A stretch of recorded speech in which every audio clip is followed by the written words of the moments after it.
A special thank you to each of our subscribers who make this channel possible. Here's today's story.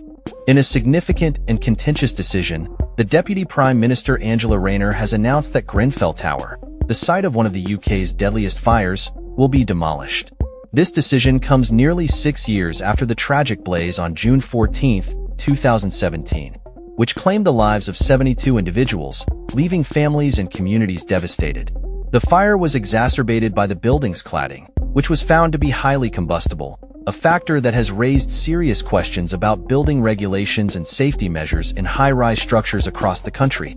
The announcement was made during a meeting with bereaved families and survivors, a gathering that has since been described as charged and emotional. Many attendees expressed their discontent, claiming their voices have been ignored in the decision-making process regarding the future of the tower.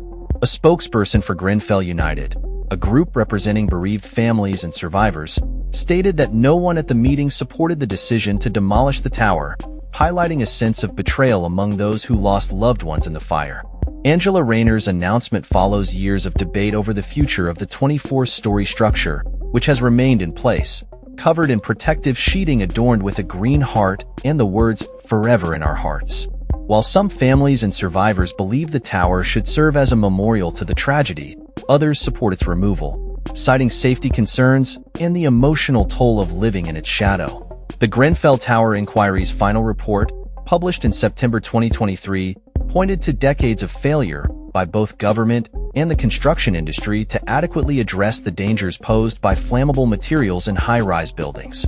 The inquiry concluded that the deaths were avoidable and that the residents of Grenfell Tower were badly failed by authorities due to incompetence and, in some cases, dishonesty. The issue of what to do with the tower has been a deeply personal and sensitive matter for many families. For some, the building has become a shrine, a place of remembrance for their loved ones who perished in the fire. Kimia Zabihian, from Grenfell Next of Kin, expressed the profound emotional connection many have with the site, stating, "For the next of kin of the deceased, that building is a shrine and the death place of their immediate families."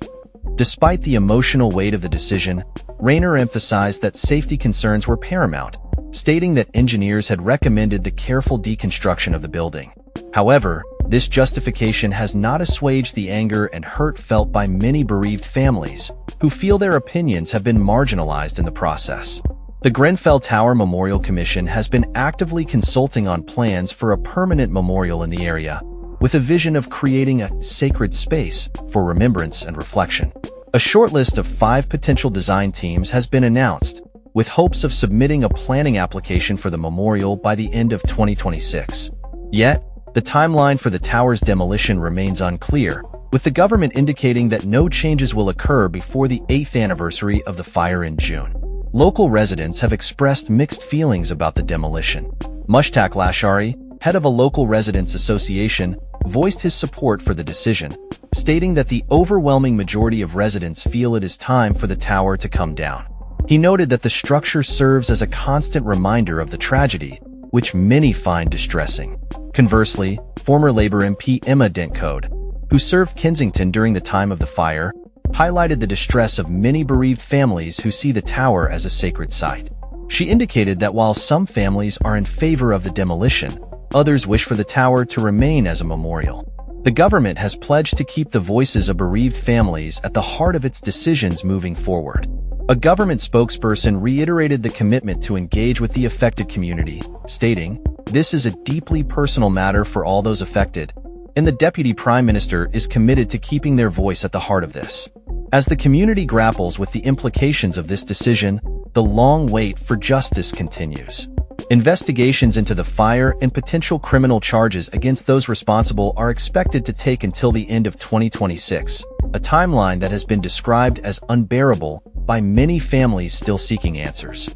In the coming days, more details about the future of Grenfell Tower are anticipated, as the government prepares to formally announce its plans. As the community reflects on the tragedy and its aftermath, the decision to demolish the tower marks a pivotal moment in the ongoing journey towards healing and remembrance. That's all for this story. We upload videos every day covering many different subjects, so hit that subscribe button to stay informed. Thanks for watching.